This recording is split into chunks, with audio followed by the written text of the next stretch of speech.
আজ থেকে শুরু হয়েছে মাধ্যমিক পরীক্ষা। কোনো মাধ্যমিক সেন্টারে যাতে কোনো রকম অপ্রীতিকর পরিস্থিতি তৈরি না হয় সেই কারণে তৎপর কলকাতা পুলিশ।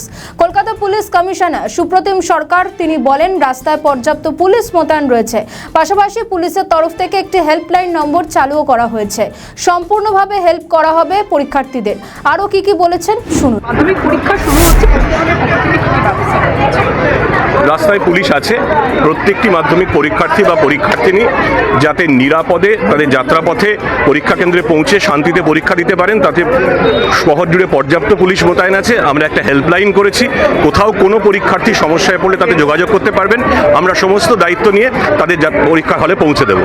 স্যার একটা বিষয় সেটা হচ্ছে আপনি সবে দায়িত্ব নিয়েছেন, তার মধ্যে একটা যে ইনসিডেন্ট, এই দুষ্কৃতীদের উদ্দেশ্যে কি বার্তা মানে এরকম? আমাদের ভিডিও ভালো লাগলে লাইক ও শেয়ার করুন, কমেন্ট সেকশনে আপনাদের মতামত জানান। আরও ভিডিও পেতে আমাদের চ্যানেলটিকে সাবস্ক্রাইব করুন এবং প্রতি মুহূর্তে খবরের আপডেট পেতে প্রেস করুন বেল আইকন।